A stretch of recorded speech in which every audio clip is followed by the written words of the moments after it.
Durante a era vitoriana, as famílias eram bem grandes, e um casal jovem tinha em média de 6 a 8 filhos.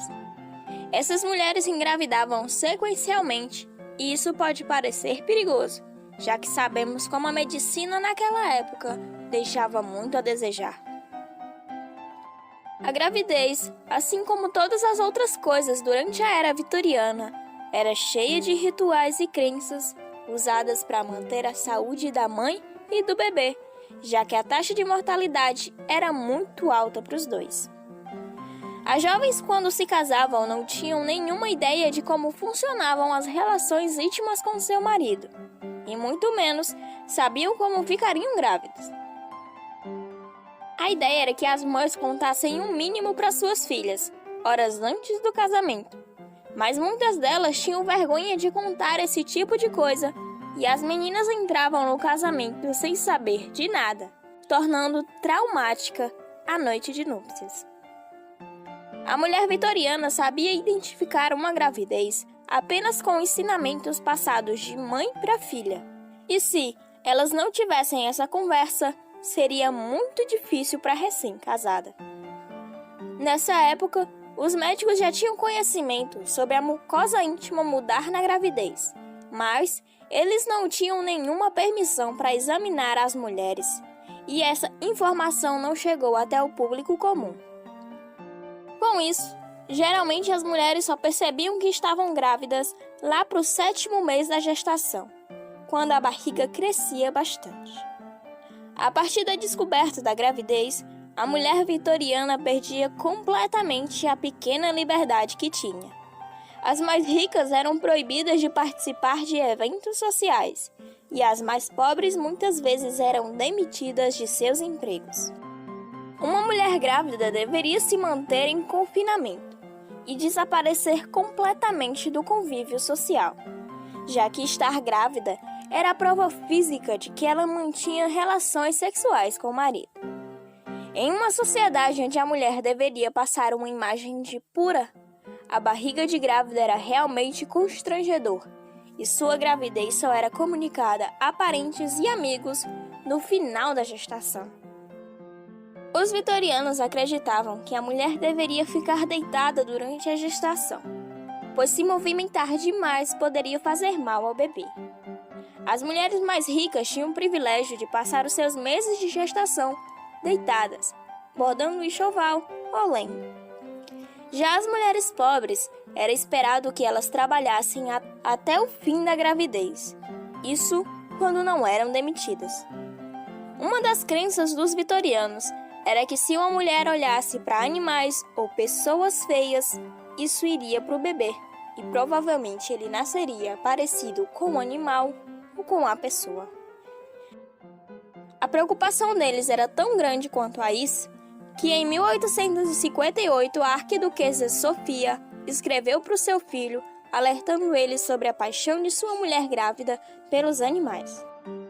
Eu não acho que se deve gastar tanto tempo com papagaios, pois se uma mulher fica sempre olhando para os animais, especialmente durante os meses anteriores ao parto, a criança pode crescer e se parecer com eles. As vitorianas durante a gravidez precisavam comer por 2, e todos os seus desejos eram prontamente atendidos. Nenhum dos seus desejos deveria ser ignorado, por mais estranho que fosse, e tudo era permitido que ela comesse. Caso contrário, magoaria o bebê e depois de nascer, ele dormiria de boca aberta para o resto da vida.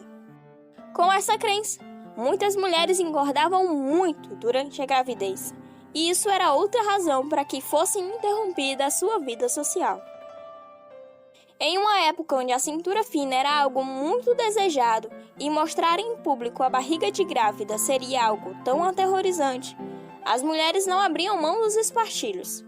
Com laços extras nas laterais para poder acompanhar o crescimento da barriga, as mulheres usavam para tentar esconder a barriga e muitas vezes eram a sua salvação para não perder seus empregos.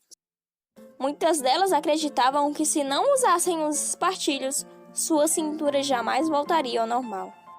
Elas também colocavam camadas extras em seus vestidos, para fazer um volume maior que a barriga, já que todo cuidado para esconder era pouco.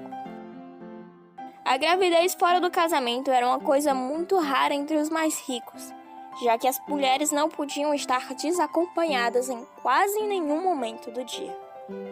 Entre as mulheres de classe média, até acontecia, e as mulheres eram obrigadas a casar ou eram mandadas para outro lugar para ter o bebê escondida dos olhos da sociedade.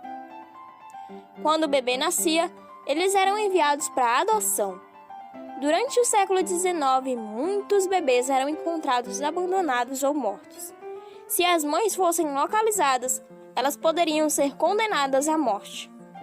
Quando acontecia uma gravidez devido a um estupro, as mulheres entravam com um processo para forçar o pai a pagar pelos custos do bebê. E embora muitas vezes os homens negassem a paternidade, as mulheres quase sempre conseguiam a pensão. A própria Rainha Vitória detestava ficar grávida.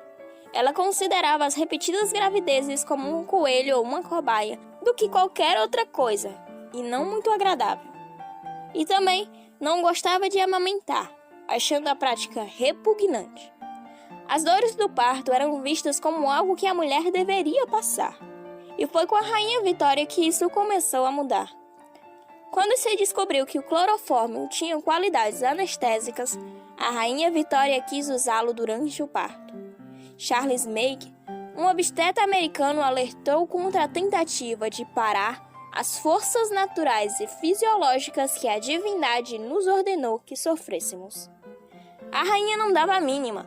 Cansada de tanta gravidez, achava tudo um sofrimento e só queria aliviar a dor do parto, mesmo que isso deixasse mais lento. Em 1853, no nascimento do seu 8º filho, ela inalou clorofórmio, adorou e disse: clorofórmio abençoado, calmante, tranquilizante e delicioso além da medida.